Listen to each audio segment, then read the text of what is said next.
Aujourd'hui, on résout le paradoxe des jumeaux.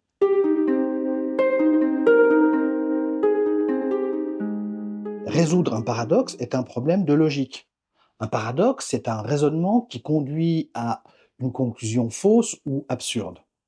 Résoudre un paradoxe, c'est trouver là où il y a une erreur, là où il y a un problème. Ça peut venir des hypothèses, ça peut venir du raisonnement ou ça peut venir de la conclusion.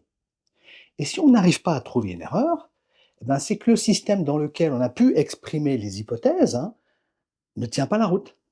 Il s'écroule. Alors, est-ce que ça pend au nez de la relativité restreinte? Est-ce que le paradoxe des jumeaux est un vrai paradoxe qui met en évidence une contradiction interne? C'est ce qu'on va voir aujourd'hui. Donc, avant de commencer, on va fixer les données du problème. On ne va pas parler de Terre et de boulet, on va parler de Terre et de voyageurs dans un vaisseau spatial. On ne va pas dire que le voyage dure 100 ans à l'aller et 100 ans au retour, on va dire qu'il dure seulement 10 ans à l'aller et seulement 10 ans au retour. On va aussi imaginer que la vitesse d'éloignement et de rapprochement est de 80% de la vitesse de la lumière. Et puis on va faire une dernière hypothèse. On va ignorer la phase d'accélération initiale et la phase de freinage final. On peut parfaitement le faire, hein. Il suffit d'imaginer que le jumeau voyageur, il commence son voyage, il commence à accélérer loin de la Terre. Lorsqu'il passe devant la Terre, il a atteint sa vitesse de croisière de 80% de la vitesse de la lumière. À ce moment-là, le jumeau sur Terre et le jumeau voyageur déclenchent leur chronomètre. Top 0, c'est le début de l'expérience. Et pareil, 20 ans plus tard, quand le jumeau revient, il ne s'arrête pas sur Terre, il passe à la vitesse de 80% de la vitesse de la lumière, ils se font coucou, ils arrêtent leur chronomètre, fin de l'expérience pour chacun des deux en même temps. Ensuite, il freine, il revient et il débriefe de l'expérience. Voici les données du problème, allons-y pour la résolution du paradoxe. Commençons par la conclusion. Alors je rappelle, la conclusion nous dit le jumeau est plus jeune que la Terre, et en même temps, la Terre est plus jeune que le jumeau. Alors ça nous paraît faux, ça nous paraît absurde, mais peut-être que ce qu'on appelle un paradoxe est en fait la démonstration d'un fait surprenant. On a bien démontré que la simultanéité relative, on a bien démontré qu'il y avait des phénomènes qu'on appelle dilatation du temps, contraction des longueurs. Ce n'est peut-être qu'un fait surprenant de plus. On a peut-être deux âges en nous et qui fait qu'on peut être à la fois plus jeune et moins jeune que son frère. Alors pour trancher, il faut revenir à la définition du temps dans la relativité restreinte. Le temps, c'est ce qu'indique une horloge. Chaque jumeau, chaque frère n'a qu'une horloge, n'a donc qu'une valeur de temps, et ces deux valeurs ne peuvent pas être plus petites l'une que l'autre en même temps. Donc oui, la conclusion est bien une aberration, l'aberration est bien une contradiction. Ce n'est pas là qu'il faut chercher la résolution du paradoxe. La conclusion est fausse, passons au raisonnement. Alors, c'est quoi le raisonnement? Le raisonnement, c'est les calculs qu'on fait dans le cadre de la relativité restreinte et qui conduisent à ce résultat. Je rappelle que certains pensent qu'on ne peut pas résoudre l'histoire du boulet de Langevin dans le cadre de la relativité restreinte.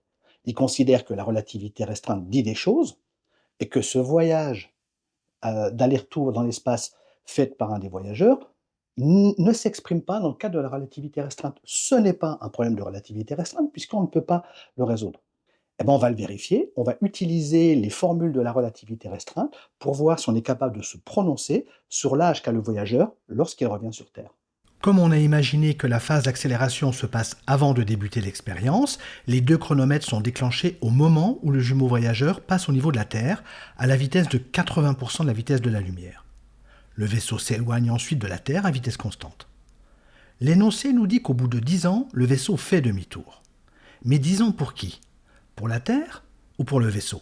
L'énoncé de Langevin en 1911 n'est pas ambigu. Il dit bien que le boulet revient sur Terre au bout de 2 siècles. C'est donc bien l'horloge de la Terre qu'il faut prendre pour mesurer les 10 ans avec les données qu'on a adoptées aujourd'hui. Au bout de 10 ans sur Terre, à 80% de la vitesse de la lumière, le vaisseau a parcouru 8 années-lumière. Einstein nous dit le temps, c'est ce qu'affiche une horloge. Souvenons-nous de l'exemple qu'il donne dans son article, hein. Un train qui arrive à 7 heures, ça veut dire que lorsque le train s'arrête, ma montre affiche 7 heures, je suis à côté et les deux événements sont simultanés. Et il continue à dire pour un train qui s'arrête dans une gare lointaine, je ne peux pas le dire parce que je ne suis pas à côté, j'ai besoin d'un assistant à distance.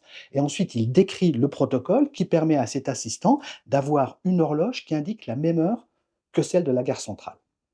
Donc, on va supposer qu'il y a à distance, à 8 années-lumière de la Terre, une station orbitale, immobile par rapport à la Terre et qui affiche en permanence la même heure que la Terre. Donc lorsque l'heure de la Terre affiche 10 ans, la station orbitale affiche la même heure 10 ans. Et le jumeau voyageur, lorsqu'il commence à faire son demi-tour, il passe devant cette station orbitale lointaine, à 8 années-lumière de la Terre, et il voit que la station orbitale affiche la valeur 10 ans. L'observateur placé dans la station spatiale va pouvoir dire: le voyageur entame son demi-tour quand mon horloge affiche 10 ans. Le vaisseau va freiner, s'immobiliser et puis accélérer en sens inverse pour reprendre sa vitesse de croisière de 80% de la vitesse de la lumière. Si on imagine que le demi-tour dure 2 mois, un mois pour freiner et un mois pour réaccélérer. Ben, au bout de 2 mois, la station orbitale qui est synchronisée avec la Terre, qui est immobile par rapport à la Terre, va voir repasser le jumeau voyageur dans l'autre sens, à 80% de la vitesse de la lumière. Il vient de finir sa phase d'accélération et il va noter dans son petit cahier, à 10 ans et 2 mois, 10 ans, un peu après 10 ans, le jumeau est repassé devant moi à la vitesse de 80% de la vitesse de la lumière. Le retour dure 10 ans comme à l'aller. Lorsque le vaisseau passe devant la Terre, l'horloge sur Terre affiche 20 ans, un peu plus si on ajoute la petite durée nécessaire au demi-tour. On remarque que la trajectoire complète du jumeau voyageur est parfaitement identique à celle que donne la théorie Newton. C'est une trajectoire accélérée dans un référentiel inertiel, celui de la Terre. Alors, comme je le disais, les référentiels stationnaires d'Einstein sont quasiment équivalents à nos référentiels intuitifs. Ce sont des référentiels inertiels de Newton à peu de choses près. Il y a une vitesse limite qui est celle de la lumière. Donc, il est tout à fait normal qu'un voyage accéléré dans un tel référentiel se représente comme un voyage accéléré chez Newton. Il y a une question qui se pose maintenant. Combien de temps cette expérience a-t-elle duré pour le jumeau voyageur? Alors, il se trouve qu'on a deux observateurs dans le référentiel de la Terre. On a le jumeau au départ et on a la station orbitale avec un observateur qui a été là, placé là précédemment par la Terre. On a donc deux observateurs dans le référentiel de la Terre, chacun avec son horloge. Les deux horloges sont synchronisées comme je l'ai expliqué, et ces deux observateurs voient passer une horloge unique, qui est celle du voyageur, au départ et au moment où il va faire demi-tour. On est dans les conditions de l'expérience de dilatation du temps. On va pouvoir appliquer les résultats qu'a trouvé Einstein dans son article de 1905. La dilatation du temps est le résultat d'une expérience durant laquelle on mesure avec deux horloges immobiles entre elles l'avancement d'une horloge mobile qui passe devant elle. À 80% de la vitesse de la lumière, la durée pour le voyageur n'est que de 60% de la durée mesurée par les horloges bleues. 60% de 10 ans, ça fait 6 ans. L'aller ne dure que 6 ans pour le voyageur. Et pareil pour le retour.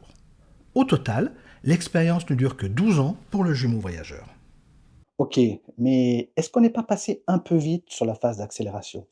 D'accord, elle ne dure que 2 mois sur les 20 ans, mais durant ces 2 mois, bah, peut-être que l'horloge du jumeau voyageur s'affole. Peut-être qu'elle vieillit de 8 ans et qu'au final, il a 20 ans comme son frère resté sur Terre. Eh bien, c'est ce qu'on va voir. On peut répondre à cette question en plaçant d'autres horloges immobiles par rapport à la Terre derrière la station orbitale. Le vaisseau va passer le long de cette rangée d'horloges durant sa phase de ralentissement. Si les horloges sont suffisamment rapprochées, la vitesse ne varie pas beaucoup d'une horloge à la suivante. On décompose ainsi la phase de ralentissement en petits intervalles où deux horloges immobiles entre elles voient passer une horloge mobile à vitesse presque constante. On est dans les conditions de l'expérience de dilatation du temps. Le temps qui s'écoule dans le vaisseau entre ces deux passages est inférieur au temps dans le référentiel de la Terre. Ce raisonnement s'applique aussi pour la phase d'accélération, durant laquelle le vaisseau repasse devant la rangée d'horloges. Si le demi-tour dure par exemple 2 mois, un mois pour freiner et un mois pour accélérer, au total, le demi-tour durera moins de 2 mois pour le voyageur. Bilan de l'expérience. Il s'écoule 20 ans et 2 mois sur Terre, alors qu'il ne s'écoule que 12 ans et un peu moins de 2 mois pour le voyageur. Le calcul est correct, le raisonnement est bon, le voyageur est plus jeune que son frère resté sur Terre. Le raisonnement est bon, on est capable de se prononcer sur l'âge du jumeau voyageur dans le cadre de la relativité restreinte. J'attire votre attention sur un point un peu particulier. Lors de la phase de demi-tour, en fin de phase de freinage, avant qu'il accélère, le jumeau voyageur, il a une vitesse nulle par rapport à la Terre. Il freine, il s'immobilise et il repart. Durant un instant, il est immobile par rapport à son frère. Ce qui veut dire qu'ils sont tous les deux immobiles dans le même référentiel inertiel. Ils partagent la même simultanéité. Ils sont parfaitement d'accord sur la situation. Pour le jumeau resté sur Terre, son frère est à 8 années-lumière à droite. Ben, pour le jumeau voyageur, son frère est à 8 années-lumière sur la gauche, puisqu'ils sont immobiles l'un par rapport à l'autre. Le jumeau voyageur sait que l'horloge de son frère affiche 10 ans, puisque c'est l'heure affichée localement par une horloge synchronisée avec celle de la Terre. De la même manière, le voyageur resté sur Terre sait que l'horloge de son frère affiche 6 ans, puisque c'est ce que son observateur à lui indique. Donc ils sont d'accord sur la distance qui les sépare, ils sont d'accord sur la durée de l'expérience pour chacun d'entre eux. C'est ce qu'on pourrait appeler le demi-paradoxe. Et finalement, le paradoxe complet, c'est la multiplication par deux de ce demi-paradoxe.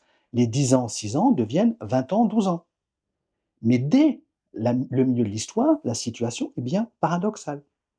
Si les jumeaux voyageurs décident de faire un peu de tourisme, de ne pas repartir tout de suite, dire: «Ah, ça fait quand même 6 ans que je voyage, je me reposerai bien un peu, je passerai bien 1 an sur place avec des potes à boire des bières». Il va rester 1 an sur place et pendant cette année-là, eh ben, il va vieillir d'1 an. Son frère qui est immobile par rapport à lui va vieillir d'1 an aussi. Il y aura toujours un écart entre eux de 4 ans, ça va se maintenir. Lorsque le jumeau voyageur va repartir, ben, il aura 7 ans, son horloge va indiquer 7 ans et à ce moment-là, dans la même simultanéité, l'horloge de la Terre indiquera 11 ans. Donc leur différence d'âge se maintient avec la durée, mais de la même manière que lorsque le jumeau voyageur va revenir sur Terre, la différence de 8 ans qu'il aura va se maintenir dans la durée lorsqu'il va rester sur Terre et continuer à voir son frère. La situation juste au milieu est un demi-paradoxe équivalent au paradoxe complet. Souvenons-nous bien de ce moment bien particulier où les deux frères sont immobiles l'un par rapport à l'autre. Revenons à la résolution formelle du paradoxe. On a vu que les formules de la relativité restreinte permettent bien de calculer l'âge du jumeau qui accélère lorsqu'il retrouve son frère. On a une deuxième hypothèse dans l'énoncé du paradoxe, hein, c'est que pour le jumeau voyageur, c'est la Terre qui s'éloigne, accélère et revient vers son frère. Les mêmes formules s'appliquent, il n'y a pas de raison. Donc effectivement, on arrive à la conclusion que la Terre aussi est plus jeune que le jumeau voyageur. Le raisonnement est bon, c'est pas là qu'on a un problème. Conclusion absurde, raisonnement correct, la seule manière de résoudre le paradoxe sans que la relativité restreinte s'écroule, c'est que les hypothèses soient fausses. On en a deux, le jumeau s'éloigne, accélère et revient, et l'autre, pour le jumeau, c'est la Terre qui s'éloigne, accélère et revient. La première est un énoncé correct de relativité restreinte, il n'y a pas de raison d'imaginer qu'elle soit fausse. Donc la dernière chance, c'est la seconde hypothèse.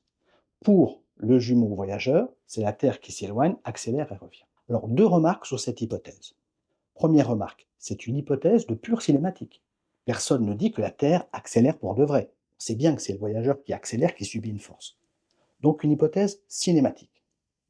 Deuxième remarque, c'est vrai que pour le voyageur, la Terre commence par s'éloigner et qu'elle finit par revenir. Donc forcément, elle a fait demi-tour. Donc on combine ces deux remarques. La Terre ne subit pas de force, elle a une trajectoire inertielle, elle fait demi-tour, donc elle fait demi-tour tout en conservant une trajectoire inertielle. Ça veut dire quoi? Ça veut dire qu'elle a une trajectoire inertielle dans un référentiel accéléré, celui du jumeau voyageur. C'est ça l'inversion. C'est pas de dire que la Terre s'éloigne, accélère et revient vers son frère, c'est dire que la Terre s'éloigne, fait demi-tour et revient vers son frère. Comment on explique ce mouvement demi-tour? C'est le frère qui accélère. Donc ce qui se passe, c'est que la Terre a une trajectoire inertielle dans un référentiel accéléré. Question, est-ce que c'est équivalent? Est-ce que c'est la même chose qu'une trajectoire accélérée dans un référentiel inertiel? C'est ce qui se passe pour le premier. Le vaisseau a une trajectoire accélérée dans un référentiel inertiel, alors que la Terre a une trajectoire inertielle dans un référentiel accéléré. Et pour Newton, c'est la même chose. On l'a vu dans le paradoxe des jumeaux, dans la deuxième vidéo, c'est le problème de Newton, c'est ce que j'ai appelé le problème de Newton. Newton n'est pas capable de faire la différence entre une trajectoire accélérée dans un référentiel inertiel et une trajectoire inertielle dans un référentiel accéléré, parce que l'accélération est relative en cinématique. Troisième vidéo, j'ai expliqué que l'accélération avait un caractère absolu dans la cinématique d'Einstein, et on va voir ce que ça donne. On va voir ce que ça veut dire, une trajectoire inertielle dans un référentiel accéléré. Avec les données qu'on a choisies, le vaisseau s'éloigne de la Terre à vitesse constante. C'est donc un référentiel stationnaire, un référentiel inertiel. De son point de vue, c'est la Terre qui s'éloigne de lui à 80% de la vitesse de la lumière. Pendant combien de temps? Alors l'énoncé nous dit 10 ans, mais 10 ans pour la Terre. Et on a vu qu'en fait, le vaisseau commençait à freiner au bout de 6 ans. Donc le demi-tour de la Terre va commencer lorsque dans le référentiel du vaisseau, il est 6 ans. Mais il faut bien comprendre qu'il ne se passe rien pour la Terre.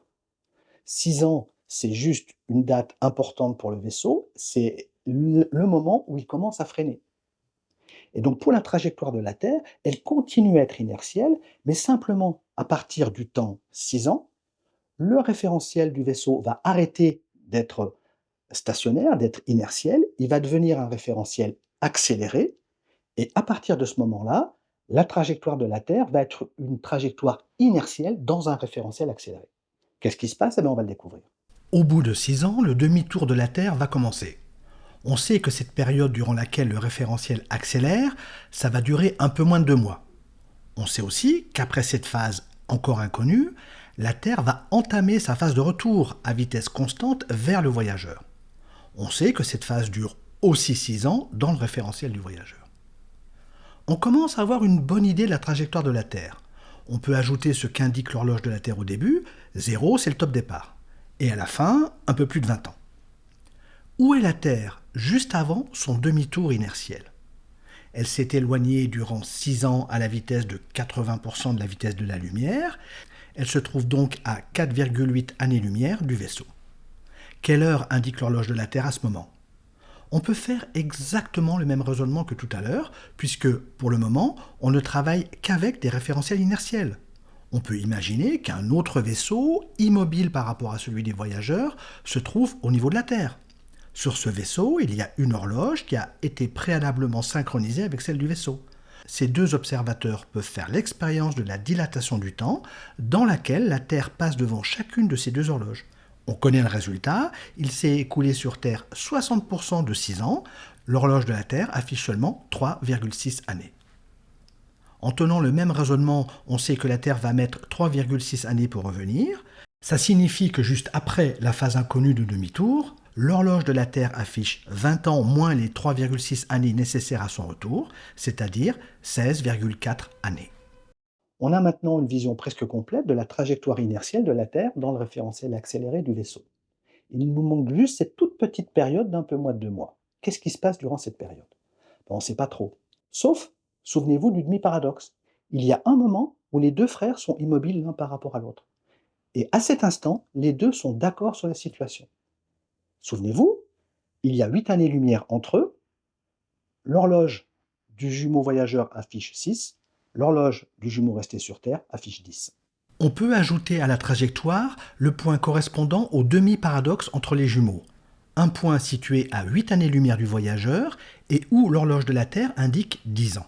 On constate alors qu'en un peu moins d'un mois, la Terre est passée de la distance 4,8 à 8 années-lumière. Elle a parcouru plusieurs années-lumière en un mois.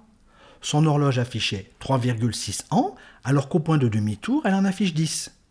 Elle est allée plus vite que la lumière et son horloge s'est comme affolée.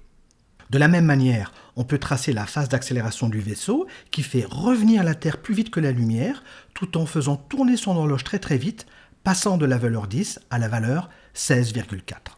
Ce demi-tour inertiel dans un référentiel accéléré est impressionnant. En quelques semaines, la Terre fait un aller-retour de plusieurs années-lumière dans l'espace. Et son horloge qui s'affole et qui avance de 13 ans en quelques semaines pour le jumeau voyageur. Alors, aller plus vite que la lumière, est-ce que c'est pas contraire au postulat de la relativité restreinte? Eh bien non, parce que le postulat de la constance de la vitesse de la lumière ne s'applique qu'au référentiel stationnaire. Et durant cette période de 2 mois, le référentiel du jumeau, il n'est pas stationnaire, il est accéléré. Donc il est possible, et c'est ce qui se passe ici, d'aller plus vite que la lumière va plus vite que la lumière, et le jumeau resté sur Terre, il va plus vite que la lumière. C'est même une preuve pour le jumeau voyageur qui est en train d'accélérer. En mettant cette trajectoire à côté de la trajectoire du vaisseau, On voit bien la différence qui existe entre une trajectoire inertielle dans un référentiel accéléré et la trajectoire accélérée dans un référentiel inertiel. Il n'y avait pas de différence chez Newton, c'était un problème qu'il n'avait pas résolu. Einstein a résolu ce problème cinématique en modélisant un espace-temps dans lequel une trajectoire inertielle dans un référentiel accéléré est différente d'une trajectoire accélérée dans un référentiel inertiel. Affirmer que pour le jumeau voyageur, c'est la Terre qui s'éloigne, accélère pour faire demi-tour et revient vers son frère, est faux. La Terre s'éloigne, fait demi-tour, mais ce demi-tour est une trajectoire inertielle dans un référentiel accéléré, et une trajectoire inertielle dans un référentiel accéléré n'est pas équivalente à une trajectoire accélérée dans un référentiel inertiel comme du temps de Newton. Paradoxe résolu. Alors quelques commentaires. Pour ma dernière vidéo, j'ai eu un commentaire qui me disait en substance: «Bah oui, mais ce n'est qu'une expérience de pensée, donc chacun est libre de croire ce qu'il veut ou pas». Ben non, ce sont des calculs. Donc soit les calculs sont vrais, soit ils sont faux. C'est pas une question de croyance. Ou alors, on ne croit pas à ce que dit la relativité restreinte, on ne pense pas que ses fondamentaux soient bons, beh, c'est un autre sujet.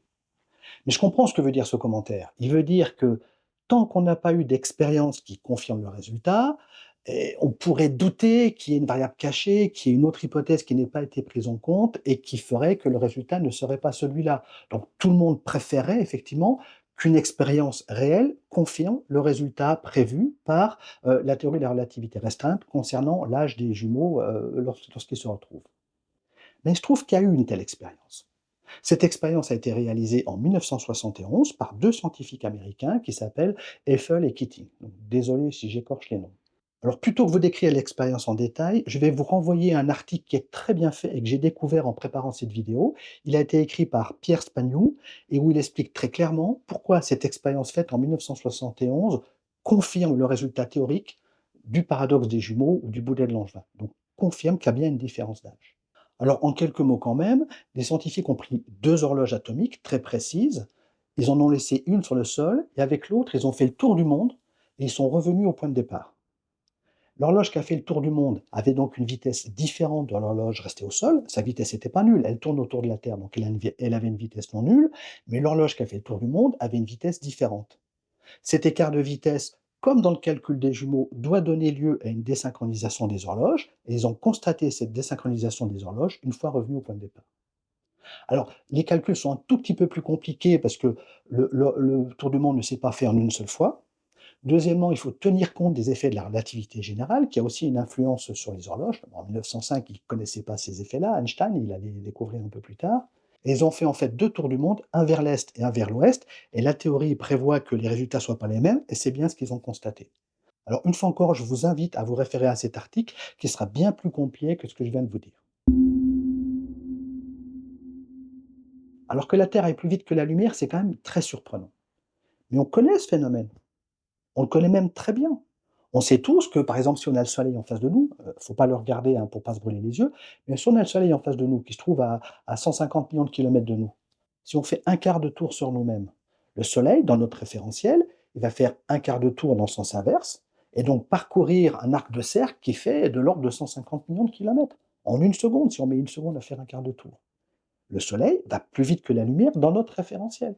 Mais ça ne nous surprend pas. On sait que c'est un mouvement apparent. On sait bien qu'en fait, c'est nos axes qui ont tourné. C'est la même chose pour le référentiel du voyageur. La Terre fait un mouvement apparent de plusieurs années-lumière, mais ce n'est qu'un mouvement apparent, et c'est bien que c'est lui qui a tourné dans l'espace-temps. Et le fait que l'accélération soit une rotation explique aussi pourquoi l'accélération initiale du vaisseau et le freinage final n'ont pas une grande importance. Une rotation a un effet apparent très important pour les choses très éloignées. Donc le Soleil à 150 millions de kilomètres, il va avoir un mouvement de l'ordre de 150 millions de kilomètres. Alors que ce coussin, juste à côté, si je me tourne d'un quart de tour, il va bouger de quelques centimètres. C'est pareil pour le voyageur. Lorsqu'il fait demi-tour et que la Terre est à 8 années-lumière, ça va être énorme ce déplacement, plus vite que la lumière. Mais lorsqu'il accélère à proximité de la Terre est juste à côté, elle ne va pas énormément bouger, son mouvement apparent va être assez petit. Alors je suis très affirmatif en affirmant que le paradoxe est résolu. Pourquoi c'est pas une idée largement partagée? Pourquoi il y a toujours un petit peu ce bruit, cette ambiguïté sur le statut du paradoxe, notamment que j'évoquais en lisant la page Wikipédia dans la première partie? Bah, en fait, je ne sais pas vraiment. Je pense que c'est parce que la relativité restreinte n'est pas très intuitive, qu'il y a des gens qui fondamentalement rejettent cette idée d'un temps relatif pour des raisons que je ne comprends pas, parce que ces effets relativistes, ils apparaissent aux très haute vitesse, donc quelque part ça ne nous concerne pas trop, mais il y a des gens qui bloquent, des gens qui refusent cette idée. Bon, le plus célèbre d'entre eux, c'est le philosophe Henri Bergson, hein, qui était quelqu'un de brillant et qui s'est violemment opposé à Einstein sur cette idée-là. Il y a certaines personnes qui ressentent un rejet.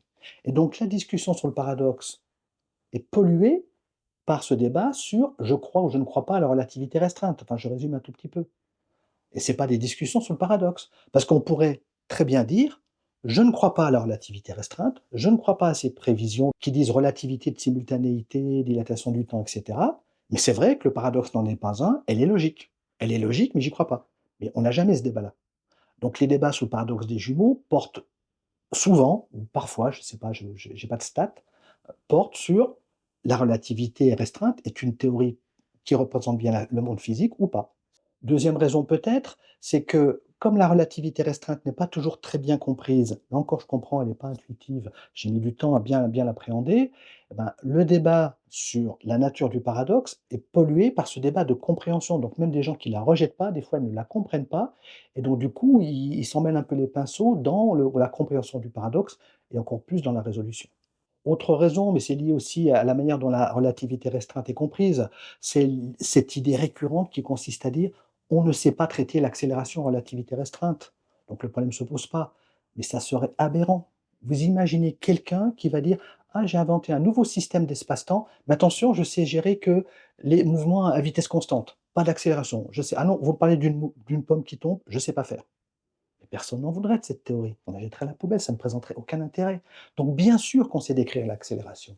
Simplement, lorsqu'on prend le point de vue accéléré, comme on l'a vu dans la résolution du paradoxe, il faut faire attention, il se passe des choses bizarres auxquelles on n'est pas habitué du tout. Mais bien sûr qu'on sait traiter l'accélération. Parmi aussi les idées reçues qui obscurcissent la résolution du paradoxe des jumeaux, c'est l'idée que la relativité générale généralise la relativité restreinte. Les noms sont très très mal choisis. C'est peut-être moins pire en anglais, on parle de relativité spéciale, relativité générale, donc c'est peut-être un peu moins pire. Mais cette idée que la relativité générale généralise les résultats de la relativité restreinte, donc il manque des choses à la relativité restreinte, et donc elle ne peut même pas résoudre les problèmes qu'elle est capable d'exprimer, là encore c'est une aberration. La théorie de la relativité générale est une théorie de la gravité. Selon cette théorie, l'espace-temps est déformé. Donc, pour s'exprimer, la théorie de la relativité générale a besoin d'un modèle d'espace-temps.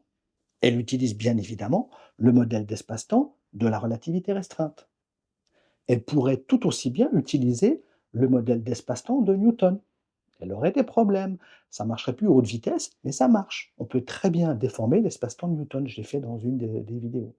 Et enfin, peut-être ce qui contribue au brouillard autour du paradoxe, c'est les histoires complémentaires qu'on invente, les variantes, et cetera. Donc moi-même, je parle de vacances, d'un jumeau qui fait des vacances, ah ben, je fais une variante et toutes ces variantes viennent peut-être un peu polluer la compréhension autour du paradoxe. Il y a une variante que je n'aime pas du tout, celle qui fait appel à des triplés, où on imagine qu'il y a un 3e jumeau, un 3e intervenant qui part de loin, qui croise, et cetera. Ça résout rien. Ça ne fait que compliquer, ça ne fait que brouiller les idées autour de la relativité restreinte et de ce paradoxe, de ce qu'on appelle le paradoxe des jumeaux. Avant de conclure cette vidéo et même cette série de vidéos, je vous propose de prendre un peu de recul et de nous interroger pour savoir comment il faut comprendre cette différence d'âge. Notamment, est-ce que c'est l'accélération, avec son caractère absolu, qui explique la différence d'âge? Et je vous propose, pour essayer d'y répondre ou pour nous approcher d'une intuition de la réponse, de travailler sur un problème équivalent. En géométrie classique, le chemin le plus court est la ligne droite. Le chemin rouge n'est pas une ligne droite, c'est-à-dire qu'il contient un virage et il est plus long. On peut représenter ces deux lignes dans le référentiel rouge, c'est-à-dire en redressant le virage. Le chemin vertical est plus long que le précédent et on peut se demander comment va faire le véhicule bleu pour rejoindre le deuxième point en ayant un trajet plus court que le rouge. Au départ, le véhicule bleu s'éloigne en ligne droite. À environ la moitié du chemin, il se met à parcourir un immense arc de cercle. Mais cet arc de cercle représente une petite longueur dans la géométrie courbée du véhicule rouge. C'est lui qui tourne en réalité. Le mouvement du véhicule bleu n'est qu'apparent. De la même manière que l'horloge de la Terre s'affolait durant l'accélération du jumeau rouge, le compteur kilométrique bleu avance très très peu sur ce grand arc de cercle. La trajectoire se termine en ligne droite.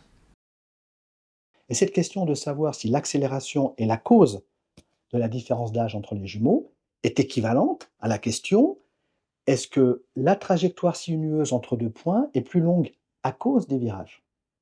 Ou est-ce que les virages sont la conséquence du fait que le trajet est plus long? Alors, je ne sais pas si c'est la réponse définitive à la question sur quelle est la cause de cette différence d'âge. Je sais que cette notion de distance d'espace-temps, de temps mesuré le long de sa trajectoire de vie, elle est fondamentale en relativité restreinte et en relativité générale. Fin de cette vidéo, fin de cette longue vidéo, fin de cette longue série de longues vidéos. La première vidéo initialement faisait un peu plus d'une heure, si je me souviens bien. J'avais découpé en 4, donc j'ai publié la première. Et puis après je me suis dit: «Non, il faut que je refasse». Donc j'ai refait les 3 autres, très, très rapidement, elles-mêmes, je les ai un peu restructurées. Donc je sais qu'il y a des passages qui ne sont pas forcément clairs. Si je devais les refaire une nouvelle fois, je ferais des choses un petit peu différemment. Donc je pense qu'encore deux trois choses qui restent à expliquer et à affiner. Alors plutôt que faire une 5e vidéo, ce que je vous propose, c'est d'organiser un live.